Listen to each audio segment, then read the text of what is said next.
feels good that we were able to get a win. Overall, I think we moved the ball well at times, but again, we can't put ourselves in a position like that. I felt like coming out in the third quarter, we executed well, find a lot of open shots, but at the end of the day, we gotta get stops. I think we allowed them to believe and get back to the game. We don't want to do that. They're a very, very good offensive team. They have professional scorers. They have guys that can get downhill. They have guys that can initiate the offense. So I think we give them a lot of moments that they felt good and they believed that we get back in the game, and they did. And we just made it tough for ourselves. But overall, I think there was a lot of good moments. A lot of people did good things to win the game today. From like Pete Nash, from Ryan, from Kuz, from Bobby, from Miles, from Scoot. A lot of guys did a lot of good things for us to be able to win the game. Down the stretch, I think we had a couple of attempts, yet had found your teammates for open shots. So, as you have said, you try to lead in that way, share the ball, play the right way. How important was that down the stretch for you to find those guys, and then obviously for them to make those shots, AJ and Bobby? Yeah, you gotta make the right play. You gotta make the right read. You gotta be in the moment that the read was in front of you. It doesn't matter if I've shot 10 times, 2 times. You gotta make the right read. And I think one time, AJ was open, and the other time Bob was open in the corner, and both of them make the shot, which I'm happy. But that's how you gotta play. There's gonna be times that it's gonna be your night. There's gonna be times that it's not gonna be your night. Not just for me, for everybody. Giannis, it was announced your 10th All-Star game appearance is coming up soon here in a couple of weeks. What would you say to that young boy who was playing in Sepolia with a fake Allen Iverson jersey that one day he'd be a 10-time All-Star? I probably tell that myself when I was young. I'd be 10 times All-Star, probably not believe it. I think when I came to the league, I had this meeting with John Hammond and Dave Morway. It was the GM, the assistant GM of the Bucks, and they told me hey, look at all these guys, Paul Pierce, Tracy McGrady, blah blah blah. They've been 10 times All-Star. You can be one of those guys. I'm like, you really believe that? It was like, yeah, if you work hard and you have the tools to be one of those guys. And I kind of took that and kind of installed it in my heart. I never said it publicly, but one of my goals as a player was to be a 10-time All-Star, and I'm very happy that I'm accomplishing. I want to thank everybody that I've helped me in this journey. I want to thank God for keeping me healthy, for keeping me hungry, for protecting me throughout this journey, and it's been incredible. But it doesn't stop here. There's more to go.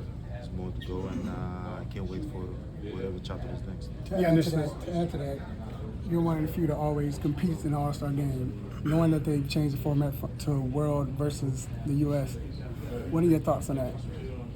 I think it was probably one of my ideas. I think I said it maybe last year or 2 years ago publicly. It doesn't really matter what the format's going to be. I know that whenever I have a chance to be on the court and play among the best, I will always compete. And I'm excited. I'm excited to go out there, put on the show, and my kids are older now. They get to enjoy the All-Star game.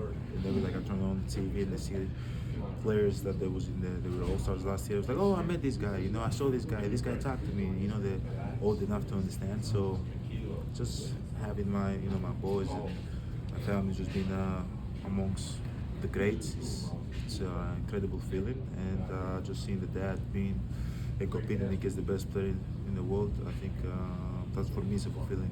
A lot of teams are holding off on their trade moves to see what happens with you guys. How do you feel about that? Can't control that. Can't control what other teams do. I just try to focus on my job, which is go out there and compete and try to win games. Last week, it felt like a turning point when the fans in Milwaukee booed you and you booed them back. How did that moment feel in your heart? It felt great. I don't know, for some reason I enjoy being the villain this year.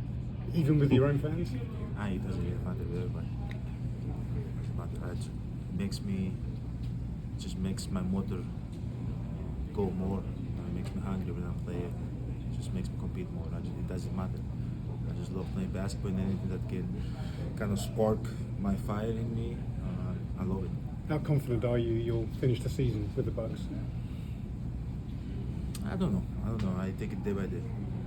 To see Jalen Johnson come up and being a young star now, what was it like guarding him or playing against him, and what do you see in him? See greatness in him for sure. I think he's one of the best young talents in this league. I think he has a very high ceiling. As long as he puts his head down and keeps on working hard and keep on listening to his coaching staff and try to improving things to help his team win, I think he has a bright future. I just seen the kid because I used to go back in the day in the AAU when my brother Alex was competing and they were teammates. So I've known him since he was like 15, 16, and just seeing him now that he flourished to the player that he is today, it's just fun, and it just makes me feel like I'm old, but I'm not old. Again, the sky is the limit for him, and just gotta stay humble, stay hungry. Since you have returned, it's pretty much the same starting lineup. Just what kind of impact do you see that you have? Great, just Kuzma keeps on making it out play, plays selfish basketball. He's a guy that can initiate the offense, he's a guy that can play off the ball, he's a guy that knows how to move without the ball and score the ball. So it also gives us a lot of more depth in our bench, like having Scoot come on with Bobby. You know, as you showed tonight, like our bench was good. I like the move. It doesn't really matter who starts and who comes off the bench. What matters is who finishes the game. And Scoot finished the game. I told him that. I said, don't care about who starts, man. It doesn't really matter who finished the game, the last 6 minutes of the game. That's when the best players in the court are able to initiate and give their team a win. I know continuity is important. You all have been fairly healthy and available since you've been back December 27th. But how important is it that I guess the coaching staff still continues to tinker and tweak to just find something? Like you mentioned, when you're on the bench, can the bench unit be better? Can these units be better? I know I'm sure you'd love to have something set, but is it important to just keep kind of trying things, different combos, and just find that spark or find something that can really work for a long time? Yeah, we're gonna find it. I think we find something tonight. I like Pete off the bench. He's a 2-way contract. But he's a guy that plays hard. He's extremely smart. He knows how to move the ball. And he knows how to get the ball to the second side and DHO and just get everybody involved, which for his age is incredible. He's played only 32 or 33 games in the NBA, and then he has a maturity about him, like he's been around for a lot of years. I like that. I feel like second unit was way more steady, way more aggressive. The ball was happening. So I think we did find something tonight. But again, if Coach Dark keeps on trying to figure things out, that's his job. That's what you got to do. You got to figure out the ways that we can be better. And I think today was something that we should definitely keep and see if it works. And if it doesn't work, then you just got to keep on making adjustments. Last question. Can you describe the feeling of watching Arsenal this season? How does it feel? I haven't watched them. I haven't watched them at all.